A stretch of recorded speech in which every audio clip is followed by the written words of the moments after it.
The Chinese quite accurately refer to long stretches of their own history as the warlord era.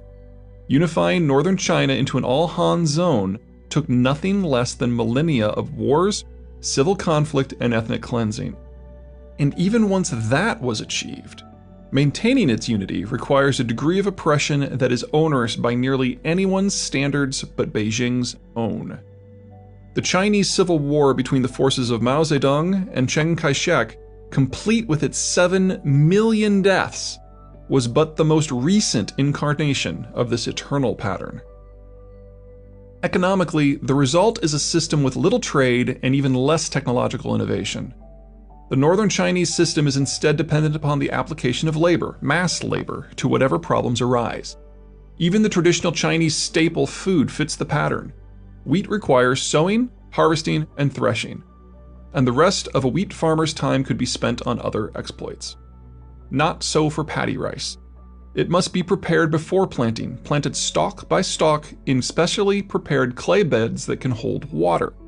Flooded, fertilized, emptied, flooded again, emptied and dried, harvested stalk by stalk, threshed, threshed again, followed by a reflooding and refertilizing of the clay bed. It screams for a system in which the average person, that is, the average peasant, has no political voice whatsoever. What little time is not spent on such a labor-heavy food source is claimed by the state to achieve other aims. This can get you a Great Wall or three, but it prevents the sort of labor differentiation and capital accumulation that lets a culture even dream of industrializing. Politically, the result is a system in which local authorities exercise autonomy so great that it risks bringing the system down. Even once a Chinese leader succeeds in rising to the top of his local heap, or even commanding the entirety of China, he then must begin the even longer and more painful slog of purging all those who have visions that clash with his own. Considering how fractured China is normally, and how many power centers there are, this typically requires all of the leader's attention.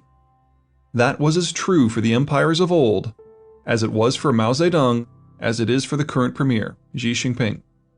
The good news, such as it is that while the wide-open nature of the NCP makes unity very difficult, it is at least possible.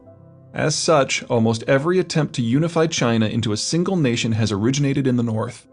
Once the North is mostly on the same page, attention invariably turns to central China. Flowing through central China is the mighty Yangtze, one of the world's greatest rivers. Indeed, the Yangtze River Basin boasts some 9,000 miles of the same sort of interconnected waterways that have made the United States so successful. But this does not make the Yangtze China's ticket to superpowerhood. The Yangtze is China's sole navigable river, so while it is impressive, it is a one-shot deal. Central China is the one part of the country that is naturally trade-focused and capital-rich, but it does not naturally link to its co-nationals elsewhere.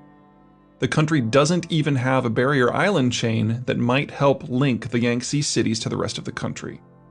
But the North does not see this as an argument against integration. The North needs the center's capital and so traditionally uses its superior military position to drain the center dry.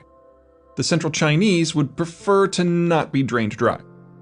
Given the choice, Shanghai and the rest of its riverine region tend to look beyond northern China to more developed parts of the world, whether that means Taipei, Tokyo, London, or San Francisco.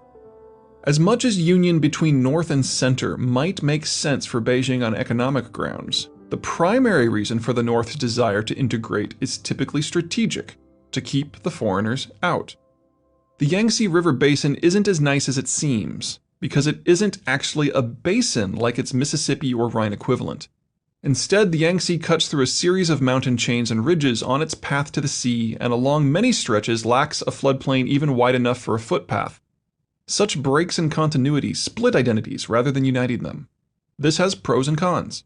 On the one hand, it makes it very difficult for the Central Chinese to unify themselves into a single political entity. On the other, it makes it far easier for a unified northern China to forcibly assimilate the various pieces of central China, one at a time. Historically, the most reliable means of unifying northern and central China has been to alter their geography physically to give them an economic linkage. The Grand Canal. Canals offer the best and worst in terms of infrastructure. Best in that they allow for linkages between various regions that would not otherwise exist, and the operating cost on a canal is quite reasonable. Worst in that crafting and maintaining an artificial river is as difficult and expensive as it sounds. So while a short canal like the Panama or Suez makes a great deal of economic sense, a massive project like the 1,100-mile-long Grand Canal is an exorbitant expense that exists only due to political rationale in a system where labor is, in essence, free. The areas that the Yangtze drains are as mountainous as its main course. The elevation means that many of the basin's 9,000 miles of navigability are seasonal and/or shallow. If you eliminate any Yangtze River Basin waterways that lack a channel of at least 9 feet of depth for 9 months of the year, that figure drops to 1,700, and the number of navigable tributaries drops from over 100 to just 1. While it seems huge on a map, and the Yangtze is indeed navigable 1,600 miles inland from the coast, the area of usable territory it empowers is less than that of the Elbe. Is the Yangtze useful and worth having? Of course. Transport along it makes central China far and away the most capital-rich part of the country. But central China is neither integrated with the political core of the north, nor does its own fractured nature do anything but complicate northern China's always vexing problem of internal disunity. The Southern Secessionists. Then there is the South, which is a world apart. South China is a riot of hills and mountains extending south from the same ranges that so hobble the Yangtze. Such rugged topography has the same impact on cultural and political unity and wealth as the rough terrain in Mexico or the Balkans. Very few coherent large powers have ever arisen in the South. Aside from a short stretch of the Pearl River in the far south, none of the many southern Chinese rivers are navigable. Making matters worse, southern China is sufficiently far south that it has moved fully out of the temperate climate zone that dominates North America and Europe. Most of southern China is subtropical, with the southern coast being fully tropical. Just as the diseases native to the tropics of India or Brazil have hugely slowed their cultural unification, the same is true of China. The northern Chinese coastline is flat, shallow, and plagued by sandbars. Natural ports are few and far between, and what few exist cannot support large vessels. Even in the rare instances when northern China was united, it only rarely engaged in maritime commerce. The south is the opposite. Its coastline is both deep and severely indented, allowing easy maritime access and egress all the way to the earliest days of Chinese history. Southern China sports the majority of